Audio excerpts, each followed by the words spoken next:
Students hello students. Last class में हमने जो एसेक्सुअल रिप्रोडक्शन है उसका बेसिक और इसके साथ ही इसके कुछ टाइप्स है वो डिस्कस किए थे।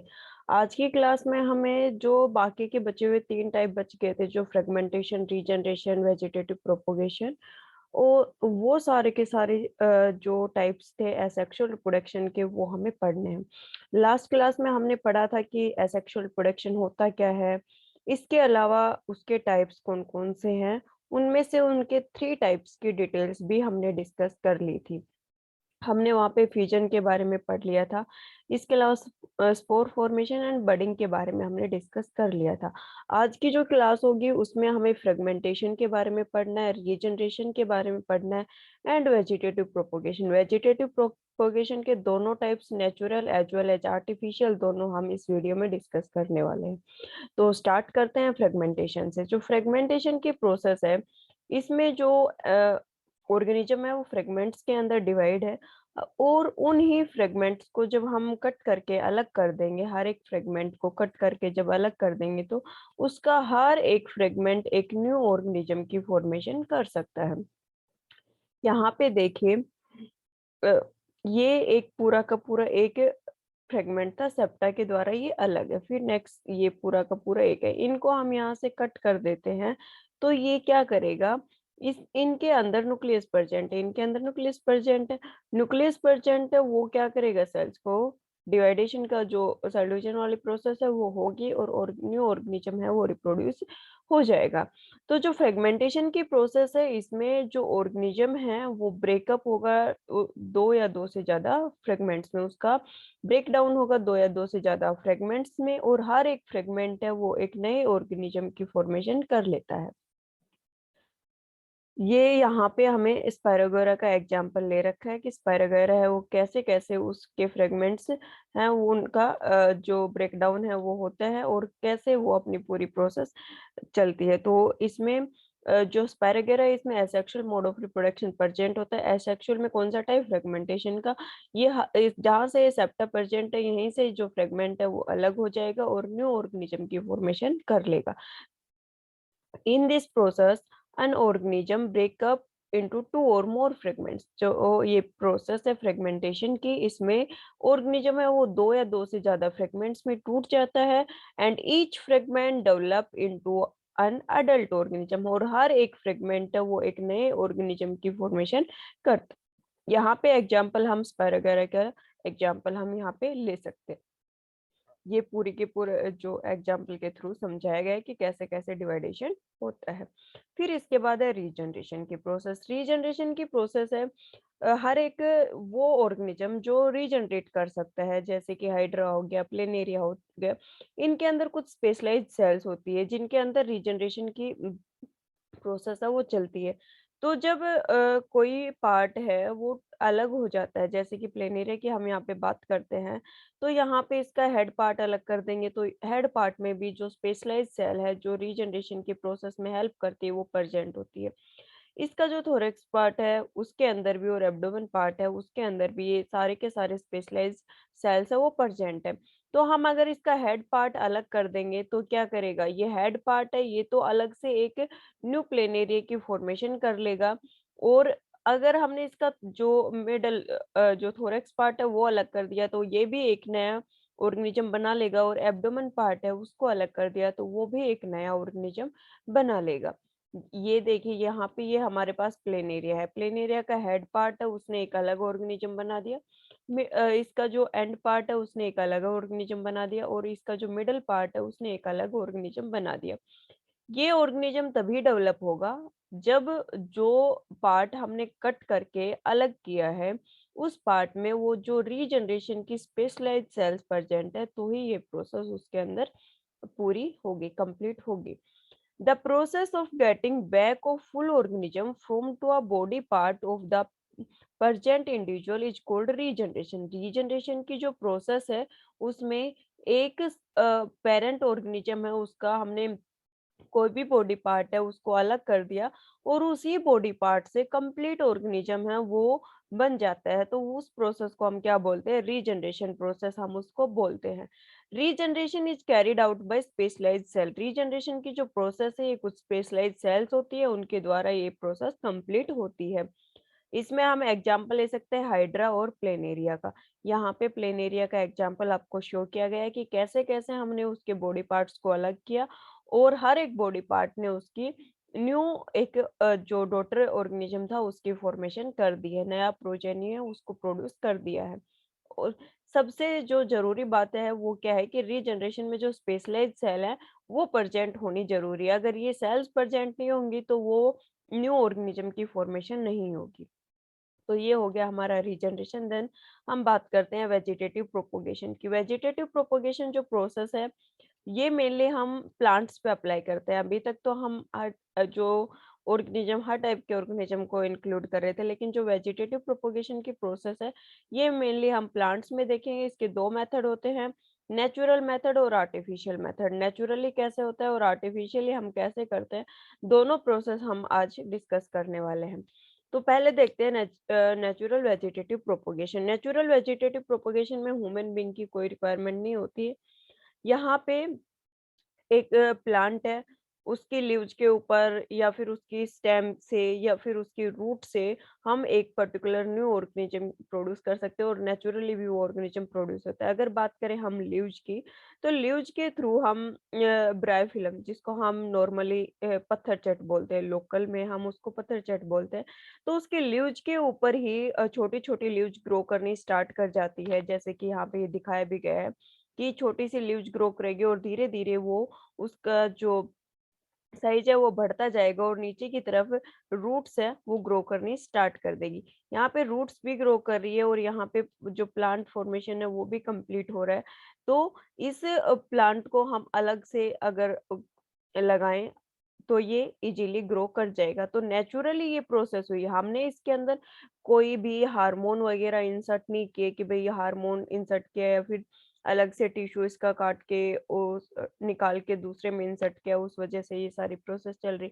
ऐसा कुछ नहीं हुआ। नेचुरली ये प्रोसेस होती है कि लीव्स के अंदर छोटी-छोटी लीव्स है, वो एडवांटेज बड होती है, वो ग्रो करना स्टार्ट कर जाएगी मार्जिन के ऊपर, जो लीफ मार्जिन होता है उसके ऊपर और वो एक न्यू प्लांट का डेवलपमेंट कर लेती है। तो देखते हैं लीव्स के बारे में, पहले लीव्स के नोट्स है वो देख लेते हैं, फिर उसके बाद स्टेम एंड रूट की तरफ चलते हैं। तो जो नेचुरल प्रोसेस है वेजिटेटिव प्रोपोगेशन की, इसमें ह्यूमन बीइंग की रिक्वायरमेंट नहीं होती, नेचुरली ये प्रोसेस चलती है। हमें सिर्फ़ जो प्लांट है उसके देखना होता है कि इस प्रोसेस में कैसे चल रहा है। अगर हमें उस प्लांट के कुछ पार्ट्स चाहिए तो हम नेचुरल प्रोसेस के द्वारा जो प्लांट्स ग्रो किए हैं उनको अलग करके और हम इज़िली बस मिट्टी के अंदर उसको ग्रो कर सकते हैं। उसका जो एनवायरनमेंट है उसमें ग्रो कर सकते हैं। तो बाय लीव्स जो नेचुरल प्रोसेस चलती है नेचुरल वेजिटेटिव प्रोसेस, उसके अंदर जो लीव्स है, leaves of some points produce adventitious bud. Adventitious bud है उनकी फॉर्मेशन हो जाएगी जो लीफ मार्जिन होता है उसके ऊपर।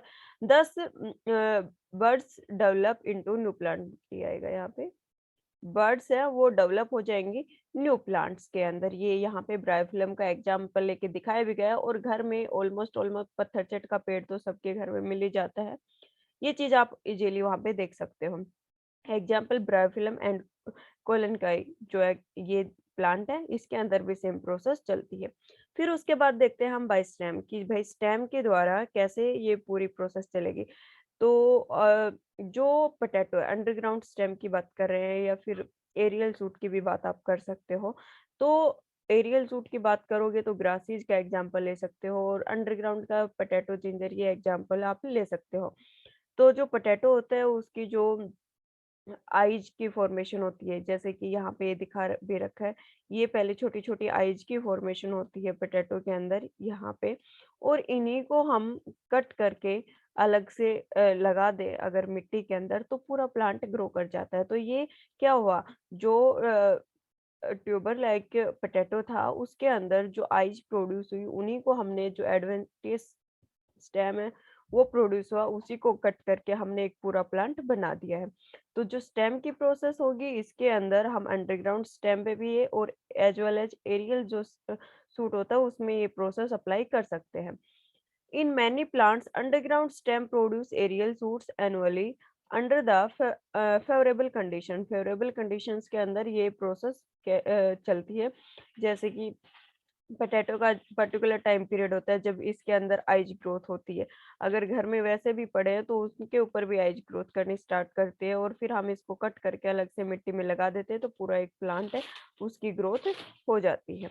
फिर उसके बाद हम देखते हैं वेजिटेटिव प्रोपगेशन बाय रूट। इसमें हम स्वीट पोटैटो का एग्जांपल ले सकते हैं कि स्वीट पोटैटो में जो इसके लास्ट में जो रूट के साथ जो थ्रेड लाइक स्ट्रक्चर जो लास्ट का एरिया बचता है, इसको हम कट करके अगर मिट्टी में लगा दें तो इसकी वजह से भी क्या होगा, एक न्यू प्लांट की ग्रोथ हो जाएगी और धीरे-धीरे उसके ऊपर जो ये फ्रूट फॉर्मेशन है ये होनी स्टार्ट हो जाती है।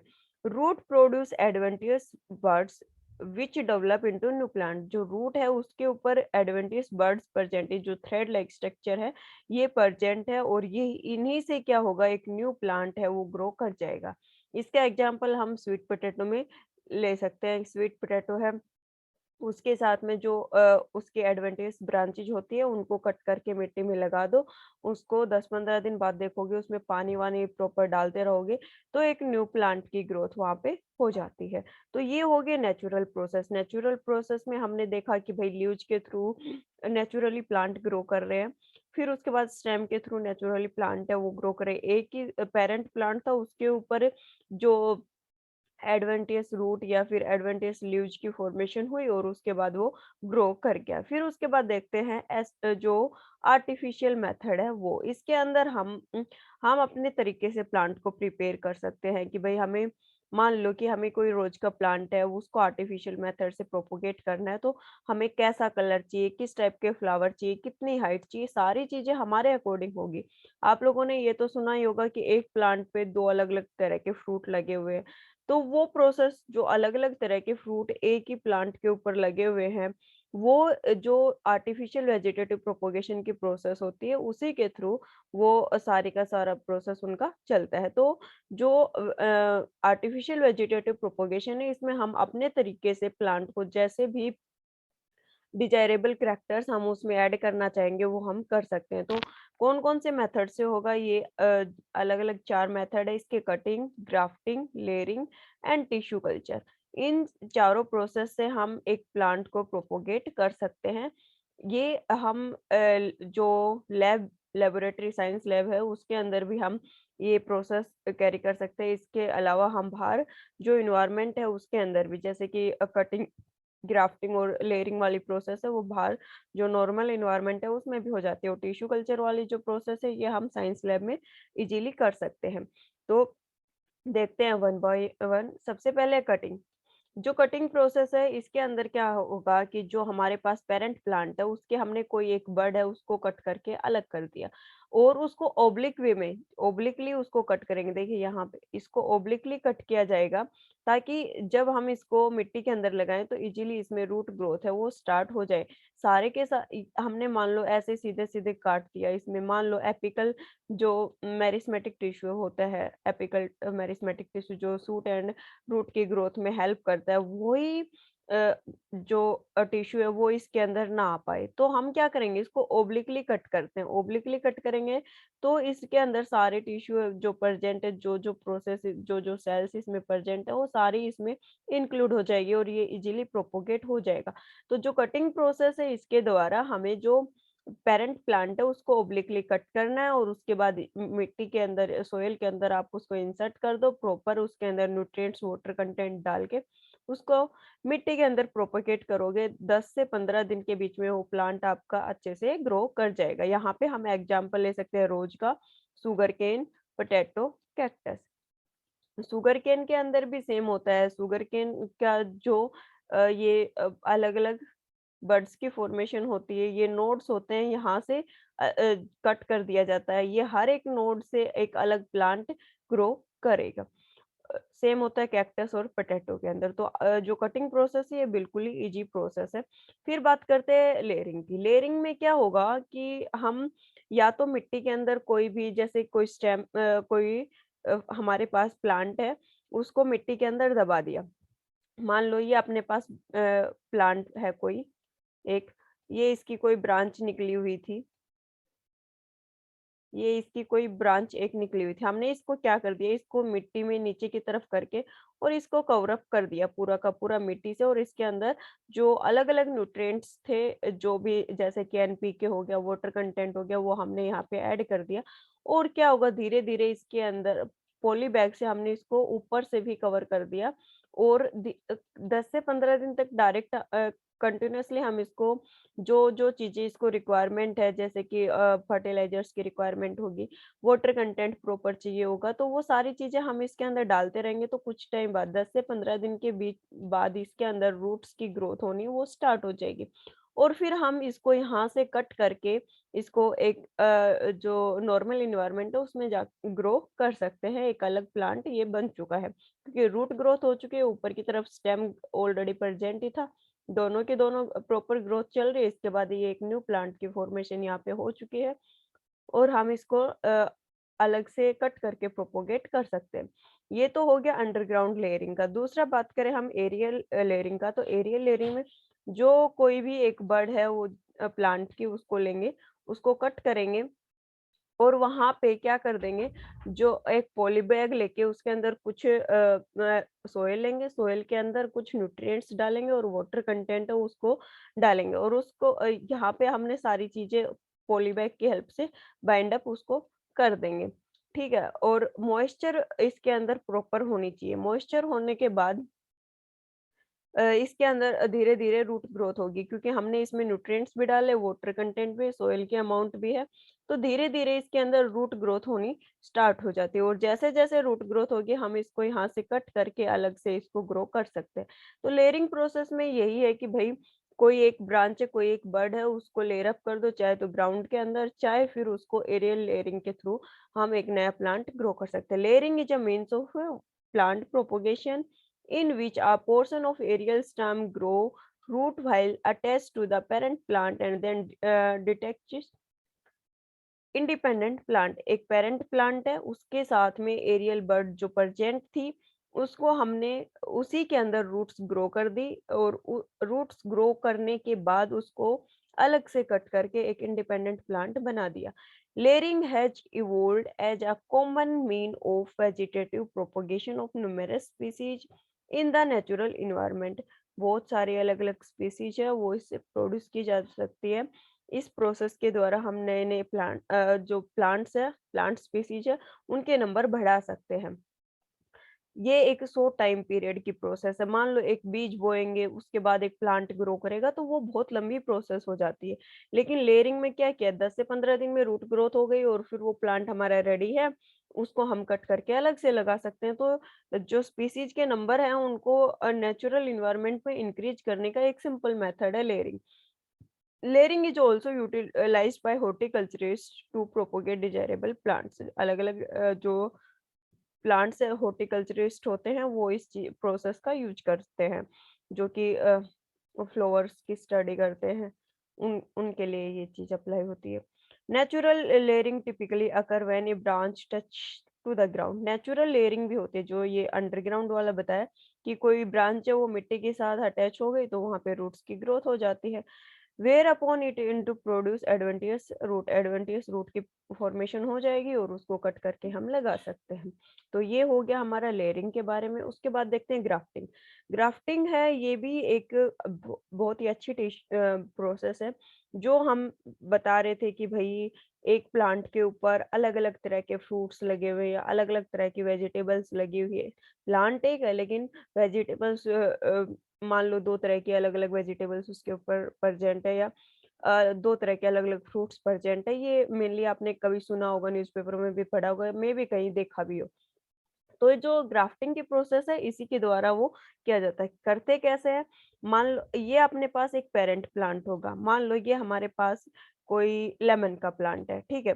और दूसरा प्लांट है वो हमें इसके अंदर इंसर्ट करना है। तो इसके अंदर जो बीच से इसका कुछ पार्ट है वो निकाल देंगे और उसको इस तरह से कट करेंगे कि वो इजीली इसके अंदर फिट हो जाए। मान लो ये ऑरेंज का प्लांट है हमारे पास और ये लेमन का प्लांट है, तो क्या करेंगे, इसको बीच से कट किया और इसको इस तरीके से कट करेंगे कि ये इसके अंदर अच्छे से फिट हो जाए। हमने इसको इसके अंदर इंसर्ट कर दिया, देन इसको बाइंड कवर अप कर देंगे जब तक ये इन दोनों के टिश्यू की ग्रोथ मिक्सअप ना हो जाए। इसके भी टिश्यू ग्रो कर रहे हैं और इसके भी टिश्यू ग्रो कर रहे हैं, दोनों की ग्रोथ प्रॉपर रहेगी। प्रॉपर ग्रोथ रहेगी तो एक दूसरे के साथ इनकी लेयरिंग होगी और दोनों के टिश्यू की ग्रोथ है वो उनकी मिक्सिंग हो जाएगी और फिर ये दोनों टाइप के प्लांट्स है ये इजीली ग्रो कर जाएंगे। तो ये प्रोसेस है, ये ग्राफ्टिंग के अंदर चलती है। ग्राफ्टिंग और graftage is a horticultural technique whereby tissue from one plant are inserted into those another। कि एक प्लांट का टिश्यू है उसको कट करके दूसरे प्लांट में हमने इंसर्ट किया है और उसके बाद दोनों प्लांट्स है वो ग्रो करेंगे। The technique is most commonly use asexually propagation of commercial grown plant. जो कमर्शियली प्लांट्स हम ग्रो करें उनमें ये प्रोसेस इजीली हम देख सकते हैं, ये टेक्निक इजीली हम कर सकते हैं। मैंगो ट्री मेलगो इसको जो बोलते हैं, तो इसके अंदर भी ये प्रोसेस की गई है। फिर उसके बाद हम देखते हैं टिश्यू कल्चर के बारे में।